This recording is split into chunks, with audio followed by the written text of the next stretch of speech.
Bueno, muchas gracias. Muchas gracias. Es difícil seguir dos tan buenas presentaciones como la de Renato y la de Benk. Lo que quiero conversar ahora es sobre dolor de espalda, que si bien no es tan excitante como sepsis o como el manejo del paciente hipovolémico, es probablemente más frecuente y tenemos riesgo de cometer más errores con el paciente con dolor de espalda. Mi presentación se llama Más fome que el dolor de espalda, pero solamente para llamar la atención sobre un problema que es más bien común y que la mayor parte del tiempo es benigno en cuanto a la etiología, pero de vez en cuando puede ser terrible.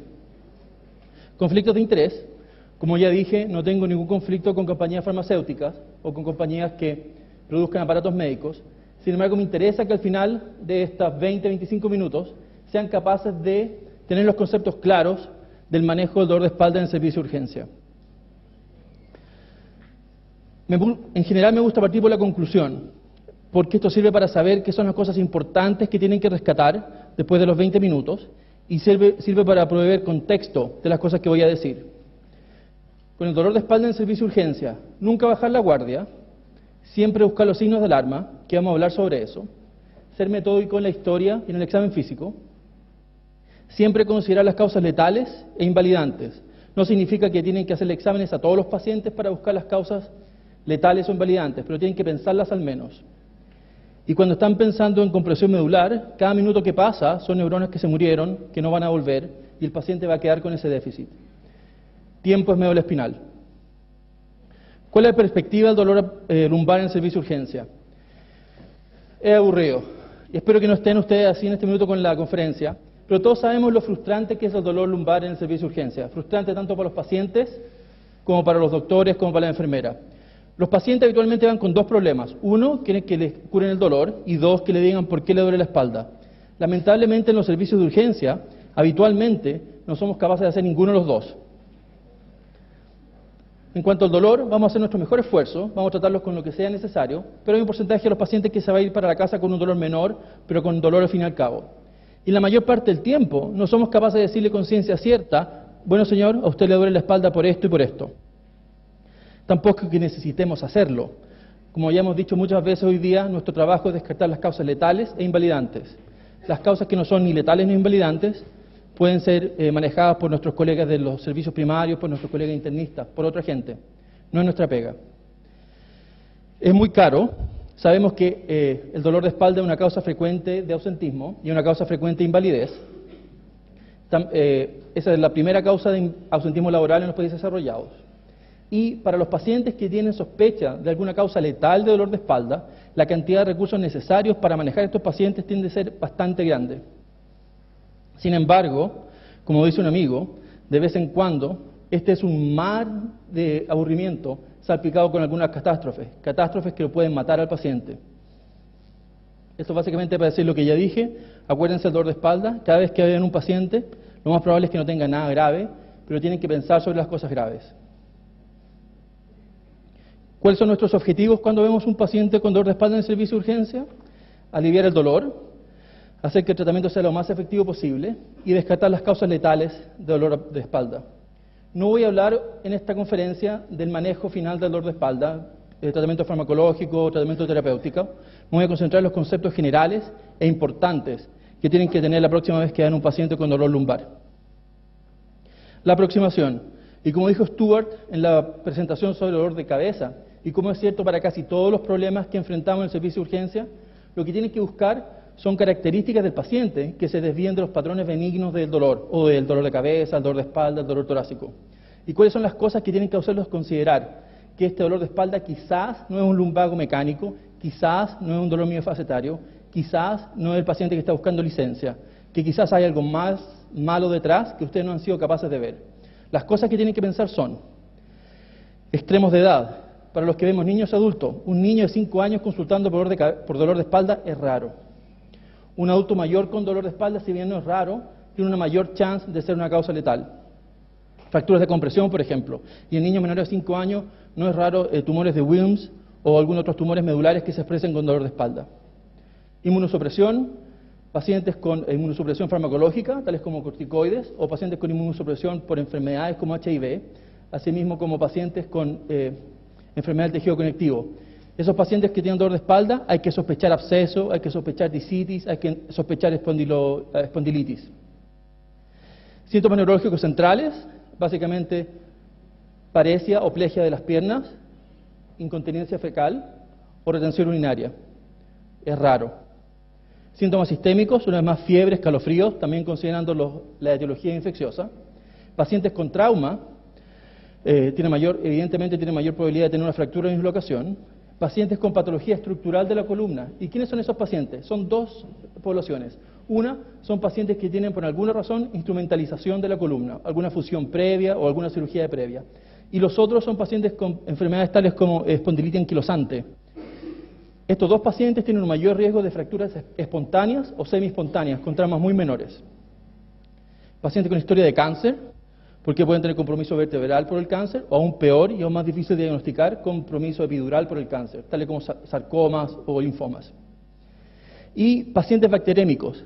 Clásicamente en Estados Unidos, cuando uno piensa en un paciente bacterémico, está pensando en un paciente que usa droga endovenosa, que gracias a Dios en Chile no es común y espero que no lo sea. Pero ¿cuáles son los pacientes bacterémicos que tienen que preocuparse ustedes? La viejecilla con la infección urinaria la semana pasada, que estuvo febril. Esa paciente estuvo bacterémica y pudo haber sembrado su columna. El viejecillo con neumonía la semana pasada, que estuvo febril y pudo haber sembrado su columna.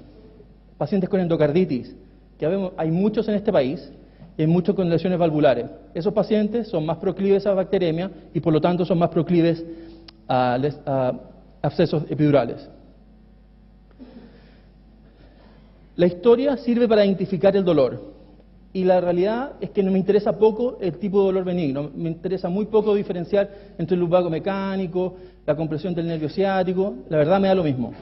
Lo que nos interesa con la historia es identificar los signos de alarma, que ya conversamos, y patrones inusuales, tales como, les llega un paciente hombre, 40 años, que les cuenta, doctor, ¿sabes? Estaba haciendo no sé qué cosa, me empezó a doler el cuello, me bajó por los brazos el dolor, luego me bajó por la espalda, hasta bien abajo de la espalda y ahora me duelen las piernas.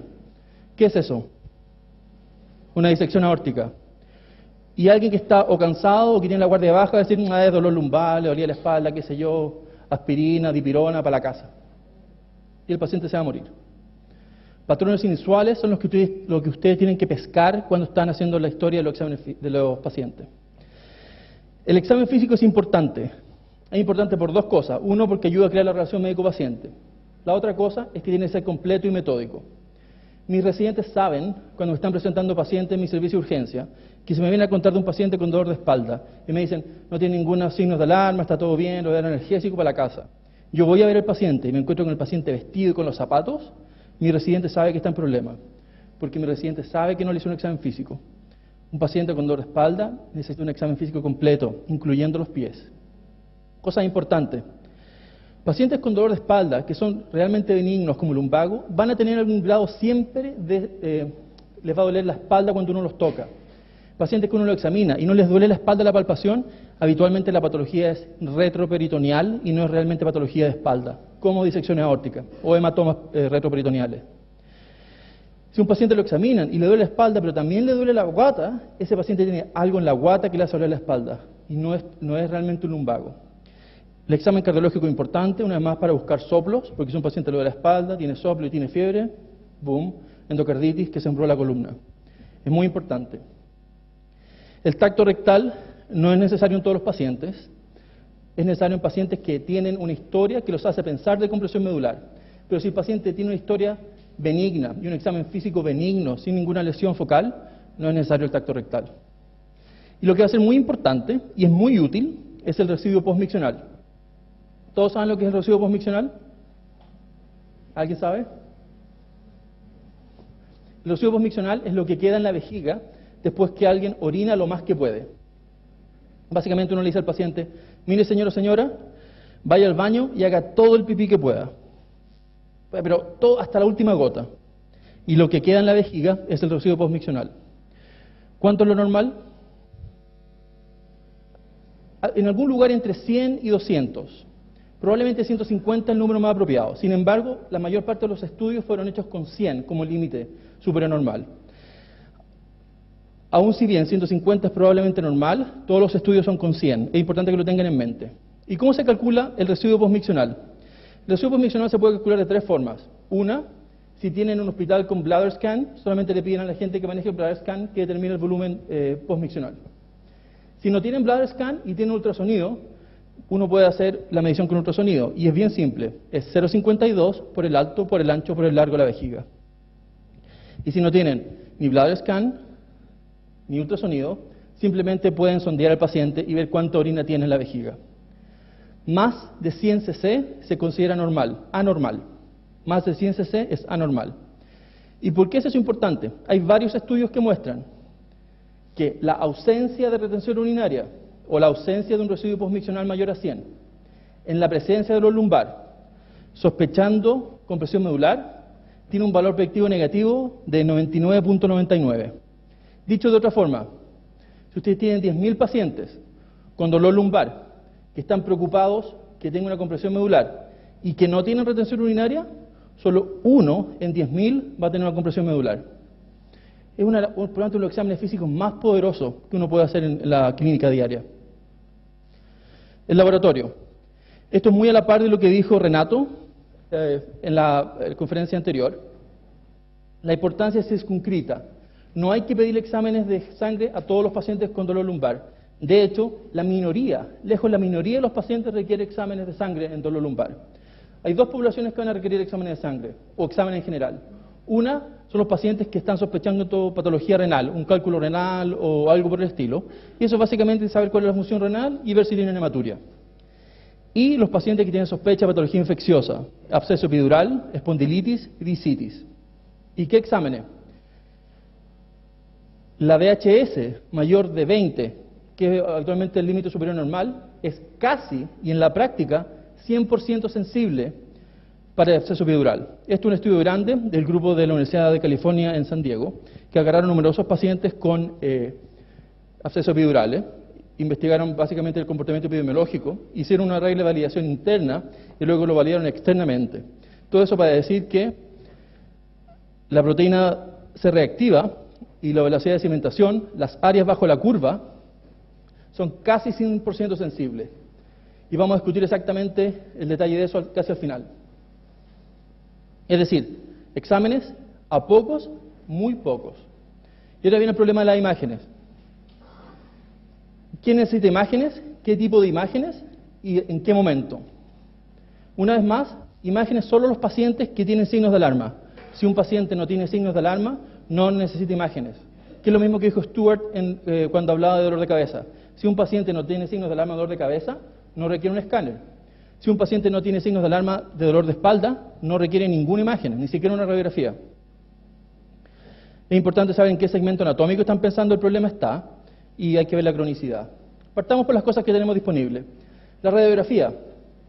No está obsoleta la radiografía cuando uno estudia los pacientes con dolor lumbar. ¿A quién le vamos a pedir una radiografía simple? A los pacientes que habitualmente tienen un trauma. La radiografía simple sigue siendo una muy buena forma de abordar a los pacientes que el dolor lumbar está relacionado con trauma. Es 98% sensible para fracturas y dislocaciones, lo que es bastante decente. Y la verdad es que si un paciente tiene un trauma, la radiografía es normal y el dolor es manejable, lo más probable es que no tenga una fractura biomécánicamente importante. Por lo tanto, igual se va a ir a la casa. Siempre y cuando tenga un examen físico normal, el dolor está bajo control y el paciente sea confiable. Sin embargo, la radiografía simple de columna no sirve para patología extraósea. Una vez más, sirve para screening de trauma. Y si hay una fractura, es recomendable seguir esta radiografía por un escáner. ¿Por qué? Voy a ejemplificar este punto con las fracturas por compresión. Todos hemos visto fracturas de compresión. ¿Cuál es el clásico ejemplo? Viejecilla que se levantó en la mañana, se torció la espalda y ahora está con dolor de espalda. No infrecuentemente, este dolor de espalda es una fractura por compresión. Llega al servicio de urgencia y decidamos que le vamos a hacer una radiografía simple. La radiografía simple muestra la fractura por compresión. Uno puede decir, bueno, ya tengo el diagnóstico, se acabó mi problema, ahora empiezo con el manejo terapéutico. Pero el problema es que hay dos tipos de fractura por compresión. Las fracturas unipilar o por acuñamiento y las fracturas por aplastamiento, en que ambos pilares están comprometidos. El problema es que las fracturas por acuñamiento no tienen compromiso canal. Sin embargo, las fracturas por compresión Si son más del 50% de la altura del cuerpo vertebral, tienen un 50% de riesgo de compromiso canal. Si un paciente tiene compromiso canal medular, es una cosa que me gustaría saber antes de mandarlo para la casa. Por lo tanto, si un paciente tiene una fractura por compresión en la radiografía, recomiendo que le hagan un escáner para saber si es uno de estos pacientes que tiene compromiso de canal medular. El manejo de la fractura por compresión hoy en día va a ser básicamente un brace. Nadie va a hacer ningún tipo de fusión o vertebroplastía como se hacía algún tiempo atrás, pero es importante saber por el riesgo de compromiso canal. La tomografía, el escáner. Útil para patología ósea, especialmente trauma y especialmente patologías de la columna ósea, y ofrece una muy buena evaluación de las fracturas por compresión y traumáticas. Lamentablemente, si bien es buena, no es perfecta para la patología extraósea, tales como epidural, extradural y paraespinal. Pero la gracia y la razón principal para obtener un escáner en pacientes con dolor lumbar va a ser que uno tiene sospecha de que la patología no es espinal en sí, sino que es un diagnóstico alternativo. Tales como, ¿alguien sabe lo que es eso? ¿Alguien sabe? Es un hematoma retroperitoneal. Paciente sangró en la espalda. Frecuente. Alrededor del 2% de los pacientes con dolor lumbar que tienen una patología severa son pacientes con hematomas retroperitoneales. Y el problema es cuando uno piensa en hematomas retroperitoneales siempre va a decir tiene un aneurisma roto. No necesariamente. Uno puede tener un hematoma sin tener un aneurisma. Y después va a decir, pero bueno, están todos anticoagulados. No es cierto. 2/3 están anticoagulados y 1/3 no está anticoagulado. Es decir, un paciente de ustedes con dolor lumbar sin aneurisma y no anticoagulado, igual puede tener un hematoma retroperitoneal. Estos pacientes habitualmente van a requerir transfusión, van a requerir radiología intervencional y van a requerir UCI. Es importante diagnosticarlo. Publicamos una serie no mucho tiempo atrás en que vimos lo que pasaba en estos pacientes y la mortalidad es alta. Es una cosa que no se les quiere pasar, no se les puede pasar. Segunda cosa importante, ¿qué es esto? ¿Qué es esto? Un aneurisma. No infrecuente que los aneurismas abdominales den dolor de espalda. El signo de Einstein, para los que les gusta un poco la historia, es cuando uno diagnostica erróneamente un aneurisma roto. Einstein, aún teniendo historia conocida de aneurisma abdominal, fue al hospital de Princeton, donde lo vio el doctor Nissen, el mismo de Nissen, de fundoaplicación de Nissen, que lo diagnosticó con una colecistitis aguda. Bueno, no era una colecistitis aguda, era un aneurisma roto. No tiene mucha importancia, porque en 1957 o 54 no había terapia para el aneurisma roto. Einstein se iba a morir igual, aunque lo diagnosticaran correctamente. Signo de Einstein, diagnosticar mal un aneurisma roto. Este es un estudio famoso de Marston, que lo publicaron hace algunos años atrás, que veían cuáles eran las características de los pacientes con aneurismas rotos que eran mal diagnosticados. Hasta un 30% de estos pacientes con aneurismas rotos mal diagnosticados eran diagnosticados con dolor lumbar benigno. Si trabajan suficientemente tiempo en un servicio de urgencia, esto les va a pasar. Les va a llegar un paciente con dolor lumbar y va a finalmente ser un aneurisma roto. La resonancia, si bien la resonancia es el gold standard para patología epidural, tanto para absceso como hematoma, es lento y es difícil de obtener. Hay que recordar, como ya dije, que el tiempo es médula espinal. Siempre cuando discutir con los cirujanos, cuando creen que este paciente realmente tiene una médula espinal, hay que conversar con ellos inmediatamente. Los necesitamos junto con nosotros ayudando a este paciente. Sin embargo, si un paciente tiene solamente dolor y no tiene ningún compromiso neurológico, es razonable esperar hasta el día siguiente para obtener la resonancia.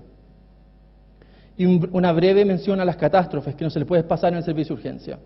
Y las catástrofes son las fracturas, la caudequina, el absceso epidural, el hematoma epidural, la discitis y espondilitis y los síndromes aórticos agudos. La caudequina, tiempo médula espinal. Como ya dije al principio en la parte del examen físico, si tiene dolor de espalda, sospecha en compresión medular y el paciente no tiene una retención urinaria, lo más probable es que no tenga una compresión medular. Pero acuérdense cómo se define retención urinaria. Es 100 cc de orina en el residuo postmiccional. Si el paciente tiene 110, están con las manos atadas y tienen que buscar la compresión medular. El tratamiento es manejo quirúrgico precoz. Tienen que llamar a su cirujano de columna inmediatamente. Tiempo que pierden son neuronas que se murieron. Los corticoides ya no están indicados para este tipo de patología, pero si por alguna razón los van a utilizar, utilicen una dosis baja, alrededor de dexametasona 10 cada 6 o cada 4. Los tumores son frecuentes. Hasta el 2% de los pacientes con adenocarcinoma debutan con una metástasis en las vértebras.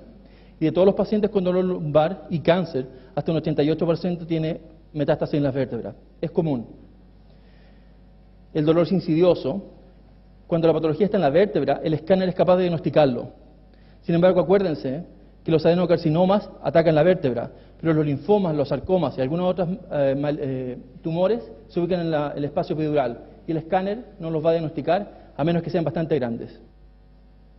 Estos pacientes siempre considerar hipercalcemia, que está asociada a esto. Estos van a requerir manejo del dolor y la mayor parte del tiempo van a tener que hospitalizarse para esto.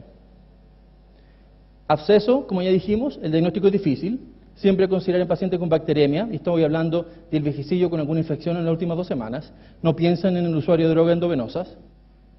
Los marcadores son poco específicos, pero bien sensibles. Y resonancia es la imagen de elección para absceso epidural, hepaticitis y espondilitis. Este es el algoritmo de manejo de la Universidad de San Diego, que es bien interesante porque facilita las cosas. Si el paciente tiene factores de riesgo o una presentación sugerente de absceso epidural y uno le hace una velocidad de cimentación y es normal, se puede ir para la casa. Se acabó el problema de urgencia. Por supuesto que tiene que ser seguido por su médico familiar o por su médico tratante, pero desde el punto de vista de urgencia, estamos listos. Velocidad de cimentación normal, para la casa. Las conclusiones, una vez más, nunca bajar la guardia, siempre ser metódico en el examen y en la historia, buscar signos de alarma, considerar, no necesariamente hacer el examen a todos, pero considerar las causas letales y las causas invalidantes, ser muy metódico en a quién le va a pedir unos exámenes, no todos lo necesitan y no todos necesitan todo, y cuando están sospechando compresión medular, cada minuto que pierden son neuronas que se han muerto, que no van a volver, tienen que hacer las cosas rápido. Muchas gracias.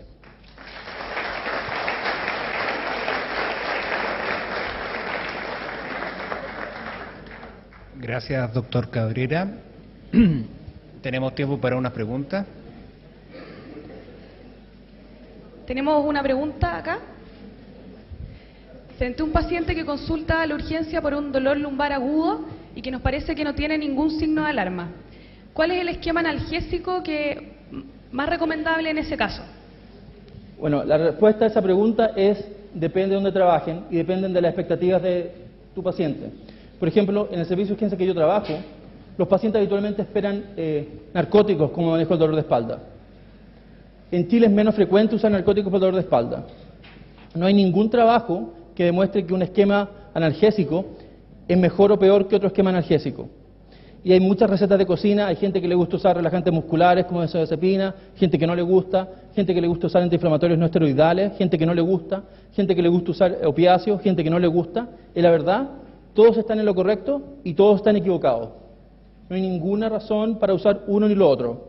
Finalmente, lo que le digo a mis residentes, a mí me gustan las manzanas, a ti te gustan las frambuesas, mientras no lo estén matando, haz lo que quieras. No hay ninguna diferencia. Preguntan sobre un caso clínico de un paciente de 50 años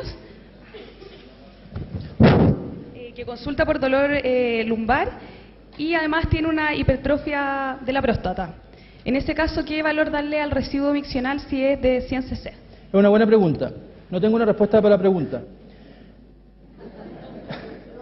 No sé. Probablemente ese paciente va a tener un residuo postmiccional elevado por la próstata en sí. Y es difícil hacer algún sentido a estos datos porque son población general. No hay ninguna respuesta coherente que le pueda dar a esa pregunta. Hay que buscar probablemente signos laterales de compresión medular. Es un escenario frecuente, pero que probablemente no se haya estudiado suficientemente. Gracias. De nada. Muchas gracias, doctor Cabrera. Ahora tenemos un pequeño break.